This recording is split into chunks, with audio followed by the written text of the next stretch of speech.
श्री कृष्ण और रुक्मिणी के विवाह की कहानी।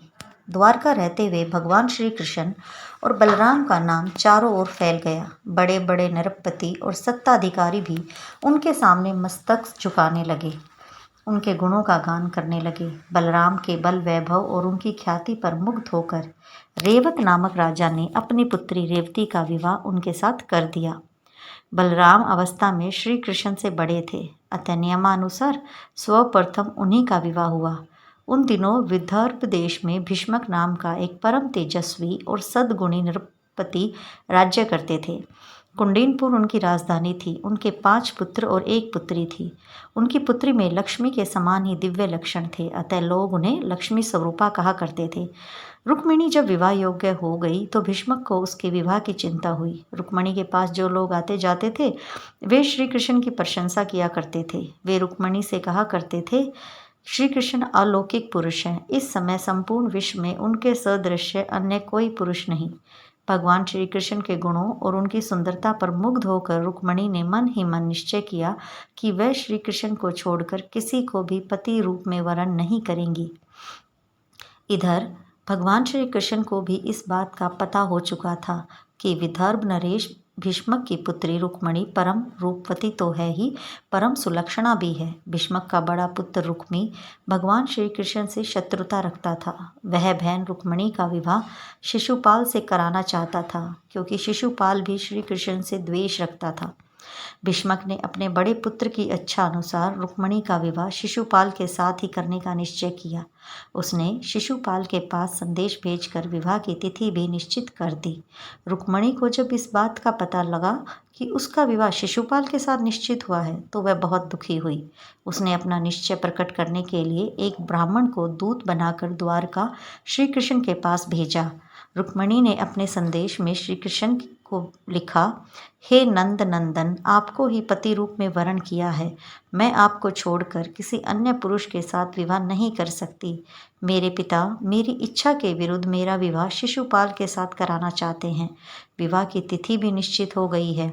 मेरे कुल की रीत है कि विवाह के पूर्व होने वाली वधू को नगर के बाहर गिरिजा का दर्शन करने के लिए जाना पड़ता है। मैं भी विवाह के वस्त्रों में सज धज कर दर्शन करने के लिए गिरिजा के मंदिर में जाऊंगी।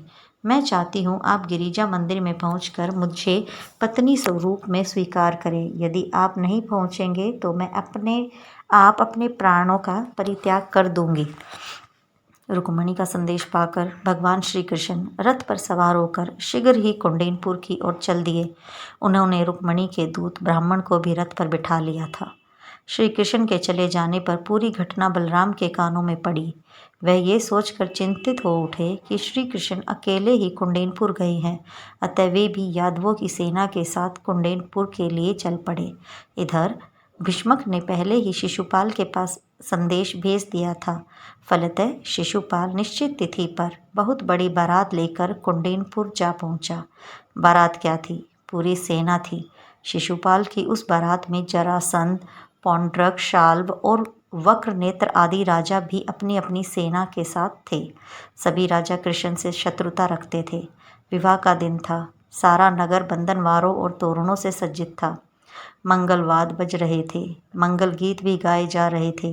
पूरे नगर में बड़ी चहल पहल थी। नगर वासियों को जब इस बात का पता चला कि श्री कृष्ण और बलराम भी नगर में आए हुए हैं तो वे बड़े प्रसन्न हुए। वे मन ही मन सोचने लगे, कितना अच्छा होता यदि रुक्मिणी का विवाह श्री कृष्ण के साथ होता, क्योंकि वे ही उसके लिए योग्य वर है। संध्या के पश्चात का समय था। रुक्मिणी विवाह के वस्त्रों में सज धज कर गिरजा के मंदिर की ओर चल पड़ी। उसके साथ उसकी सहेलियां और बहुत से अंगरक्षक भी थे। वह अत्यधिक उदास और चिंतित थी, क्योंकि जिस ब्राह्मण को उसने श्री कृष्ण के पास भेजा था वह अभी लौटकर उसके पास नहीं पहुंचा था। रुक्मिणी ने गिरिजा की पूजा करते हुए उनसे प्रार्थना की, हे माँ, तुम सारे जगत की माँ हो, मेरी अभिलाषा पूर्ण करो। मैं श्री कृष्ण को छोड़कर किसी अन्य पुरुष के साथ विवाह नहीं करना चाहती। रुक्मिणी जब मंदिर से बाहर निकली तो उसे वह ब्राह्मण दिखाई पड़ा। यद्यपि ब्राह्मण ने रुक्मिणी से कुछ कहा नहीं, किंतु ब्राह्मण को देखकर रुक्मिणी बहुत प्रसन्न हुई। उसे यह समझने में संशय नहीं रहा कि श्री कृष्ण भगवान ने उसके समर्पण को स्वीकार कर लिया है। रुक्मिणी अपने रथ पर बैठना ही चाहती थी कि श्री कृष्ण ने विद्युत तरंग की भांति पहुंचकर उसका हाथ पकड़ लिया और उसे खींचकर अपने रथ पर बिठा लिया और तीव्र गति से द्वारका की ओर चल पड़े। क्षण भर में ही संपूर्ण कुंडिनपुर में खबर फैल गई कि श्री कृष्ण रुक्मिणी का हरण करके उसे द्वारकापुरी ले गए। शिशुपाल के कानों में जब यह समाचार पहुंचा तो वह क्रुद्ध हो उठा। उसने अपने मित्र राजाओं और उनकी सेनाओं के साथ श्री कृष्ण का पीछा किया, किंतु बीच में ही बलराम और यदुवंशियों ने शिशुपाल आदि को रोक लिया। भयंकर युद्ध हुआ। बलराम और यदुवंशियों ने बड़ी वीरता के साथ लड़कर शिशुपाल आदि की सेना को नष्ट कर दिया। फलतः शिशुपाल आदि निराश होकर कुंडीनपुर से चले गए। रुक्मिणी यह सुनकर क्रोध से काँप उठा। उसने बहुत बड़ी सेना लेकर श्री कृष्ण का पीछा किया। उसने प्रतिज्ञा की कि वह या तो श्री कृष्ण को बंदी बनाकर लौटेगा या फिर कुंडीनपुर में अपना मुंह नहीं दिखाएगा। रुक्मी और श्री कृष्ण का घनघोर युद्ध हुआ। श्री कृष्ण ने उसे युद्ध में हराकर अपने रथ से बांध लिया, किंतु बलराम ने उसे छुड़ा लिया। उन्होंने श्री कृष्ण से कहा, रुक्मी अब अपना संबंधी हो गया है, किसी संबंधी को इस तरह का दंड देना उचित नहीं। रुक्मी अपनी प्रतिज्ञा के अनुसार पुनः लौटकर कुंडीनपुर नहीं गया। वह एक नया नगर बसाकर वहीं रहने लगा। कहते हैं कि रुक्मी के वंशज आज भी उस नगर में रहते हैं। भगवान श्री कृष्ण ने रुक्मिणी को द्वारका ले जाकर उनके साथ विधिवत विवाह किया। प्रद्युम्न उन्हीं के गर्भ से उत्पन्न हुए थे, जो कामदेव के अवतार थे। श्री कृष्ण की पटरानियों में रुक्मिणी का महत्वपूर्ण स्थान था। उनके प्रेम और भक्ति पर श्री कृष्ण मुग्ध थे।